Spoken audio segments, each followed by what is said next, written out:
ಗಿರೀಶ್ಚಂದ್ರ ಘೋಷ್ ಭಾಗ 2.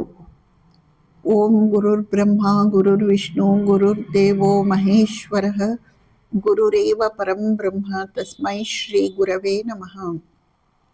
ಓಂ ಸ್ಥಾಪಕಾಯ ಚ ಧರ್ಮಸ್ಯ ಸರ್ವಧರ್ಮ ಸ್ವರೂಪಿಣಿ ಅವತಾರ ವರಿಷ್ಠಾಯ ರಾಮಕೃಷ್ಣಾಯ ತೇ ನಮಃ. ಪ್ರೀತಿಯ ಬಂಧುಗಳೇ, ಗಿರೀಶ್ಚಂದ್ರ ಘೋಷ್ ಶ್ರೀರಾಮಕೃಷ್ಣರ ಗೃಹಸ್ಥ ಭಕ್ತರಲ್ಲಿ ಪ್ರಮುಖನಾದವನು. ಅವನ ಕುರಿತು ನಾವು ನೋಡ್ತಾ ಇದ್ವಿ. ಜೀವನದಲ್ಲಿ ವಿಧಿಯ ಹೊಡೆತಕ್ಕೆ ಒಳಗಾದ ಅವನು ಒಂದಾದ ಮೇಲೊಂದರಂತೆ ಕಷ್ಟಗಳನ್ನು ಎದುರಿಸ್ತಾ ಇದ್ದಾನೆ. ಈ ಕಡೆ ದೇವರನ್ನು ನಂಬುವುದಾ ಅಥವಾ ಬಿಡುವುದಾ ಎಂಬ ಸಂದಿಗ್ಧದಲ್ಲಿ ಸಿಕ್ಕಿ ಹಾಕಿಕೊಂಡಿದ್ದಾನೆ.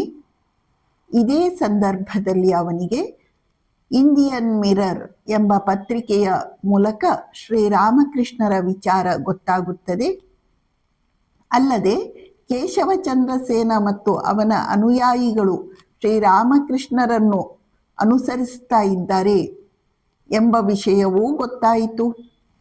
1877ರಲ್ಲಿ ಗಿರೀಶ್ಚಂದ್ರ ಘೋಷ್ ದೀನನಾಥ ಬಸು ಎಂಬ ಒಬ್ಬ ವ್ಯಕ್ತಿಯ ಮನೆಯಲ್ಲಿ ಶ್ರೀರಾಮಕೃಷ್ಣರನ್ನು ಮೊಟ್ಟ ಮೊದಲ ಬಾರಿ ನೋಡುತ್ತಾನೆ. ಇನ್ನೇನು, ಸಾಯಂಕಾಲ ಆಗಿದೆ, ಕತ್ತಲು ಆಗ್ತಾ ಇದೆ, ದೀಪಗಳನ್ನು ಹೊತ್ತಿಸಲಾಯಿತು. ಆ ದೀಪಗಳನ್ನು ಶ್ರೀರಾಮಕೃಷ್ಣರಿಗೆ ಹತ್ತಿರದಲ್ಲಿ ಇಡಲಾಯಿತು. ಶ್ರೀರಾಮಕೃಷ್ಣರು ಭಾವಾವಸ್ಥೆಯಲ್ಲಿದ್ದಾರೆ. ಆದ್ದರಿಂದ ಕತ್ತಲಾಯಿತೇನೋ ಎಂದು ಮತ್ತೆ ಮತ್ತೆ ಕೇಳುತ್ತಿದ್ದಾರೆ. ಗಿರೀಶ್ಚಂದ್ರ ಘೋಷ್ ಮೊದಲನೇ ಬಾರಿ ಇದನ್ನು ನೋಡುತ್ತಿದ್ದಾನೆ. ಅವನಿಗೆ ಇದು ನಾಟಕ ಎಂದು ಅನ್ನಿಸಿತು. ಸರಿ, ಈ ಬ್ರಾಹ್ಮ ಸಮಾಜದವರಿಗೆ ದಿನಕ್ಕೊಬ್ಬ ದೇವರು, ದಿನಕ್ಕೊಬ್ಬ ಪರಮಹಂಸ ಎಂದು ಮನಸ್ಸಿನಲ್ಲೇ ಗೊಣಗಿ ಅವನು ಆ ಸ್ಥಳವನ್ನು ಬಿಟ್ಟು ಬರುತ್ತಾನೆ. ಎರಡನೆಯ ಬಾರಿ ಗಿರೀಶ್ ಘೋಷ್ ಶ್ರೀರಾಮಕೃಷ್ಣರನ್ನು ಬಲರಾಮ್ ಬೋಸ್ನ ಮನೆಯಲ್ಲಿ ನೋಡುತ್ತಾನೆ. ಮೂರನೆಯ ಬಾರಿ ಶ್ರೀರಾಮಕೃಷ್ಣರೇ ಅವನ ಥಿಯೇಟರಿಗೆ, ಸ್ಟಾರ್ ಥಿಯೇಟರಿಗೆ ಬಂದಿರುತ್ತಾರೆ. ಏನಾಯಿತು? ಚೈತನ್ಯ ಲೀಲಾ ಎಂಬ ನಾಟಕ ಬಂಗಾಳದಾದ್ಯಂತ ಅತ್ಯಂತ ಜನಪ್ರಿಯವಾಯಿತು. ಅಂದಿನವರೆಗೆ ಸಂಪ್ರದಾಯಸ್ಥ ವೈಷ್ಣವರು ಥಿಯೇಟರ್, ನಾಟಕ ಇವುಗಳ ಸುದ್ದಿಗೆ ಹೋಗುತ್ತಿರಲಿಲ್ಲ. ಈಗ ಅನೇಕ ಸಂಪ್ರದಾಯಸ್ಥ ವೈಷ್ಣವರು ಕೂಡ ಬಂದು ಚೈತನ್ಯ ಲೀಲಾ ನಾಟಕವನ್ನು ವೀಕ್ಷಿಸಿ ಸಂತೋಷಪಟ್ಟು ಹೊರಟು ಹೋದರು. ಶ್ರೀರಾಮಕೃಷ್ಣರಿಗೆ ವಿಷಯ ಗೊತ್ತಾಯಿತು. ಶ್ರೀರಾಮಕೃಷ್ಣರು ತಾವು ಚೈತನ್ಯ ಲೀಲಾ ನಾಟಕವನ್ನು ನೋಡಬೇಕು ಎಂದು ಕುತೂಹಲ ತಾಳಿದರು. ಭಕ್ತರು, ಆ ನಾಟಕಗಳಲ್ಲಿ ಭಾಗವಹಿಸುವ ಸ್ತ್ರೀಯರು, ಅವರ ಶೀಲ ಚೆನ್ನಾಗಿರುವುದಿಲ್ಲ. ಆದ್ದರಿಂದ ನಾಟಕ ನೋಡದಿರುವುದೇ ಒಳ್ಳೆಯದು ಎಂದು ಸೂಚಿಸಿದಾಗ ಶ್ರೀರಾಮಕೃಷ್ಣರು, ನಾನು ಆ ಸ್ತ್ರೀಯರೆಲ್ಲರಲ್ಲಿ ಜಗದಂಬೆಯರನ್ನು ನೋಡುತ್ತೇನೆ ಎಂದು ಶ್ರೀರಾಮಕೃಷ್ಣರು ಹೇಳಿದರು.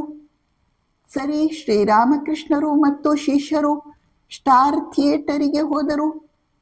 ಒಬ್ಬ ಭಕ್ತ ಬಂದು ಗಿರೀಶನಿಗೆ ಶ್ರೀರಾಮಕೃಷ್ಣರು ಚೈತನ್ಯ ಲೀಲಾ ನಾಟಕವನ್ನು ನೋಡಲು ಆಗಮಿಸಿದ್ದಾರೆ ಎಂಬ ವಿಷಯವನ್ನು ತಿಳಿಸಿದರು.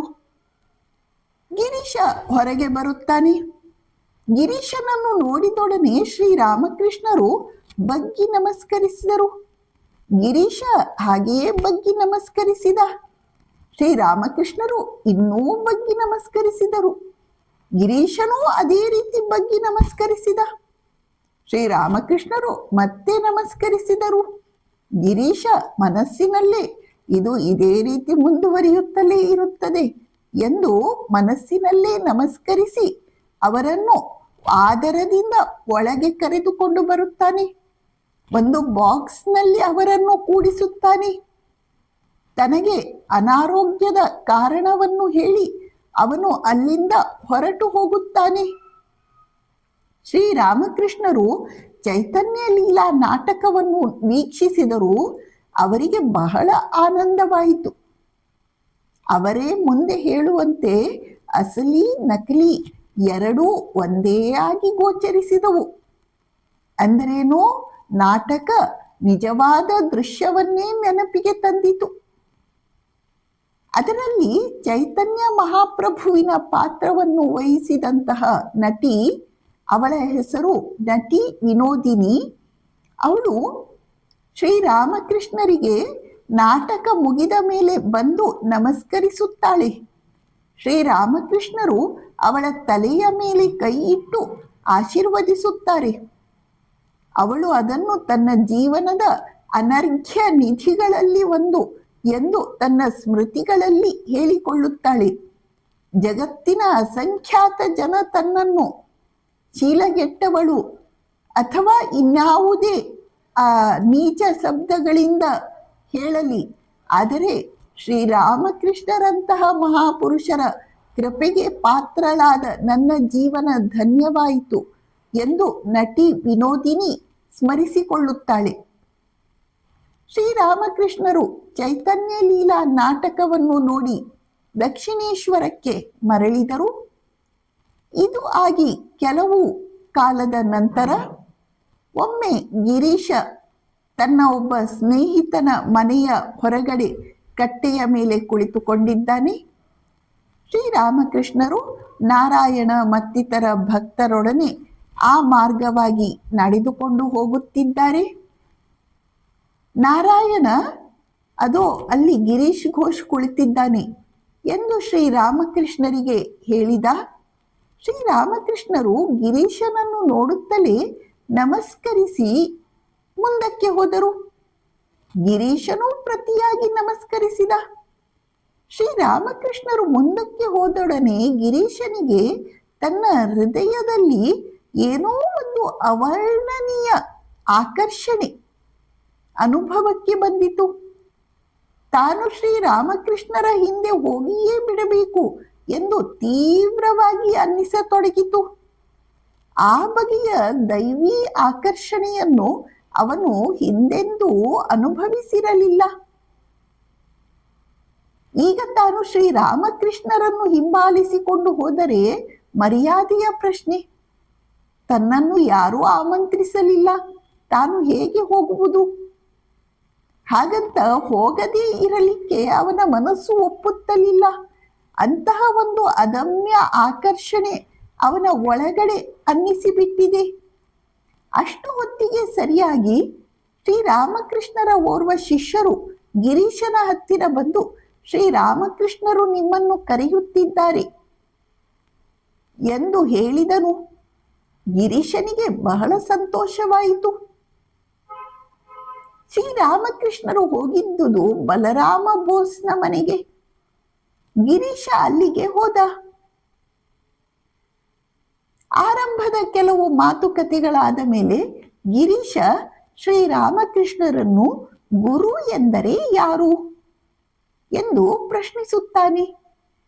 ಶ್ರೀರಾಮಕೃಷ್ಣರು ವಿವಾಹದ ವೇಳೆಯಲ್ಲಿ ಗಂಡು ಹೆಣ್ಣು ಇವರಿಬ್ಬರನ್ನು ಸೇರಿಸುವ ಒಬ್ಬ ವ್ಯಕ್ತಿ ದಳ್ಳಾಳಿ ಇರುತ್ತಾನಲ್ಲ, ಅದೇ ರೀತಿ ಭಕ್ತನನ್ನು ಭಗವಂತನ ಜೊತೆ ಸೇರಿಸುವವನು ಗುರು ಎಂದು ಅವನದೇ ಆದ ಭಾಷೆಯಲ್ಲಿ ಅವನಿಗೆ ಅರ್ಥವಾಗುವ ರೀತಿಯಲ್ಲಿ ಹೇಳಿದರು. ನಿನಗೆ ಗುರು ಸಿಕ್ಕಿದ್ದಾನೆ, ನೀನು ಚಿಂತಿಸಬೇಕಾಗಿಲ್ಲ ಎಂದು ಸೇರಿಸಿದರು. ಗಿರೀಶನಿಗೆ ನಿಶ್ಚಿಂತೆಯಾಯಿತು. ಸದ್ಯ ನಾನು ಮನುಷ್ಯನೊಬ್ಬನನ್ನು ಗುರುವೆಂದು ಸ್ವೀಕರಿಸುವ ಅಗತ್ಯವಿಲ್ಲವಲ್ಲ, ನನಗೆ ಗುರು ಅದಾಗಲೇ ಸಿಕ್ಕಿದ್ದಾನೆ ಎಂದು ಶ್ರೀರಾಮಕೃಷ್ಣರು ಹೇಳಿಬಿಟ್ಟಿದ್ದಾರೆ ಎಂದು ಸಮಾಧಾನವಾಯಿತು. ಆದರೆ ಆ ಗುರು ಯಾರು ಎಂದು ಅವನು ಕೇಳಲಿಕ್ಕೆ ಹೋಗಲಿಲ್ಲ, ಶ್ರೀರಾಮಕೃಷ್ಣರು ಹೇಳಲಿಕ್ಕೆ ಹೋಗಲಿಲ್ಲ. ಗಿರೀಶ ಪ್ರಶ್ನಿಸಿದ, ಮಂತ್ರ ಎಂದರೆ ಏನು? ಶ್ರೀರಾಮಕೃಷ್ಣರು ಉತ್ತರಿಸಿದರು, ಮಂತ್ರ ಎಂದರೆ ಭಗವಂತನ ನಾಮ. ಅನಂತರ ಥಿಯೇಟರಿನ ಬಗ್ಗೆ ಮಾತುಕತೆ ಆರಂಭ ಆಯಿತು.